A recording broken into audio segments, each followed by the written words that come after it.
no other experience. It's just unique in itself, you know. As a kid, you know, living in New Orleans and growing up in New Orleans, we've been through storms and hurricanes and all of those kind of things. And Katrina on Saturday was just another hurricane, you know, that will hit New Orleans. We will leave and we will go to higher ground. You know, we'll go to, we'll take shelter, refuge somewhere else, and then we may be displaced for a couple days and we'll come back. Typical. That happens, you know, when the storm reaches a certain category, you know, you run from it, you know, and then you come back. Katrina was different in the sense that it broke levees. It just decimated the city of New Orleans, you know, especially the poorer areas in the city of New Orleans. The poor areas in the city was just devastated, you know, and it just destroyed, you know, the HIV community, services for the HIV community.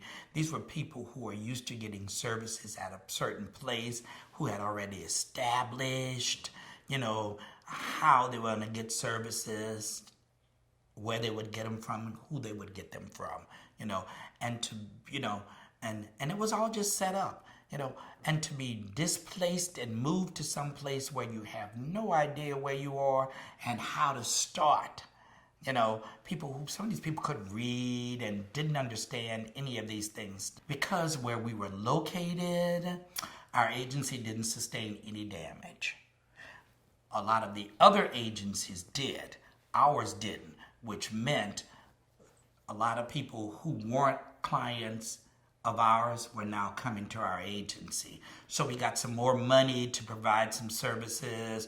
We were able to hire some more people so we could deal with the, you know, the overloading clients that we would normally have had. You know, we had a housing program, and this housing program was not only for people with HIV. This housing program was for everyone. You know, so we were not only getting people who are HIV positive, we were getting just regular, you know, people who are HIV negative to provide services to. And we would get African American women in with children, and they would sit down and they would tell their stories, their struggles, and how they had to wade through water with their children to get out of harm's way, you know. And it was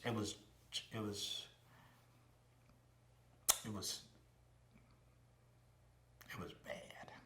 You know, you're there, and you're the person who they're asking for help from, you know, and you find yourself having to excuse yourself, you know, so you can compose yourself and go back in there and begin to help them deal with their issues and stuff. You know, it was hard. It was just hard. And then my partner and I, we were dealing with our own issues because our house had flooded. You know, we had 6 feet of water in our downstairs, so we couldn't live in our house for like 6 months. So you're dealing with that, and you're dealing with your clients' issues. And one thing in our profession, you learn how to not bring your work home with you. You cannot not bring it home with you.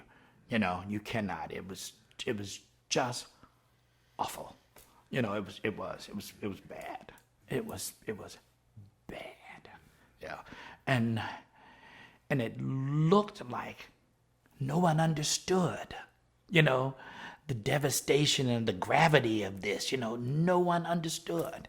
You know, you felt alone. You know, you felt isolated. You felt like, why, you know,